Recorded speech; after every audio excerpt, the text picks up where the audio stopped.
Bonjour, on va voir comment utiliser, en fait, installer PyLint pour commencer, puis après ça, l'utiliser. PyLint, c'est un outil qui nous permet de vérifier que notre code respecte, dans le fond, la norme PEP 8, PEP 8, qui permet, dans le fond, c'est un standard pour écrire du code Python. Je vais sortir d'ici. On va ici. Pour installer des paquets, vous devez utiliser pip, Package Installer for Python. Je vais juste faire entrer pour voir que ça fonctionne bien, qu'il est bien installé. Si ce n'est pas le cas dans votre. Si ça vous dit, dans le fond, command not found, quelque chose comme ça, ou un message en rouge ici avec PowerShell, vous pouvez faire de cette façon-là. Ça devrait fonctionner aussi. Python MPP et ce que vous voulez après. Oui, ça donne le même résultat. Moi, je fais PIP. Pour installer un paquet, c'est PIP install et nous, c'est PyLint qu'on veut. Ça va le télécharger. Ça va le télécharger où? Ça va le télécharger sur pypy.org.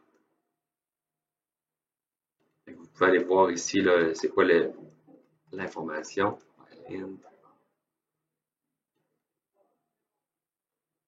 La documentation sur le paquet.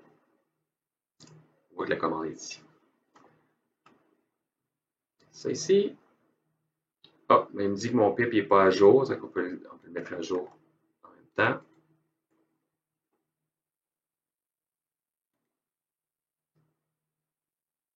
C'est pas important, ça va fonctionner pareil.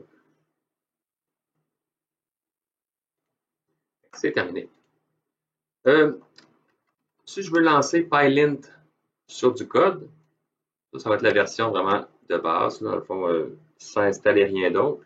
Je fais PyLint espace, le fichier qui m'intéresse. Là, ça me dit, j'ai 0 sur 10, parce que j'ai juste un script qui a une ligne, puis j'ai deux problèmes dans ce script-là. Dans PEP 8, on veut une dernière ligne à la fin. Pourquoi ils veulent ça? Je ne sais pas. C'est peut-être pour gérer, dans le fond, entre Linux et Windows, il y a des sauts de lignes qui sont différents. Le caractère est différent. Ça vient peut-être enlever un risque de problème. Je sauvegarde.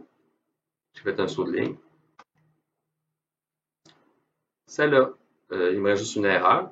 Missing model docstring. Il me manque la documentation pour mon module.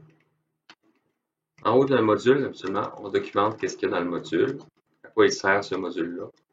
Je ne serai pas nécessairement très difficile par rapport à la documentation, surtout au début de la session. Module permettant de 3 petits points, c'est ce que vous voulez. Je sauvegarde et je relance. Je devrais avoir 10 sur 10. Évidemment, mon code, il est vraiment. Il n'y a presque rien qui se fait, donc je n'ai pas beaucoup de problèmes. Un autre type de problème que vous allez voir souvent, c'est un espace à la fin ici de la ligne. Il n'aime pas ça. C'est trailing white space.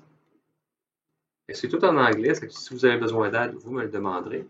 Ça, c'est la façon, dans le fond, en console, de le lancer.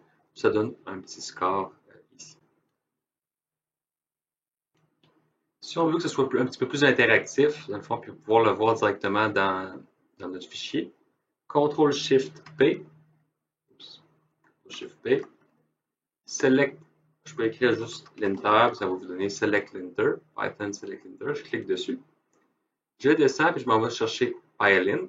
On voit qu'il y en a plusieurs. Nous, on va utiliser PyLint ici. Ensuite de ça, quand vous allez faire des erreurs, ça va vous le dire. C'est seulement la sauvegarde, c'est un petit peu plate. Là. Je reviendrai avec d'autres options. Là, on voit ici qu'il y a une petite vague. Ici, il y a un espace de trop. Si je fais trop d'espace, même chose, je vais avoir des problèmes aussi. Un petit peu ici. Si j'enlève ça, par exemple, il va dire tu n'as pas de docstring. On le voit en haut ici qui apparaît. On voit dans la session que c'est possible d'améliorer notre workflow par rapport à ça. C'est déjà un bon départ ici.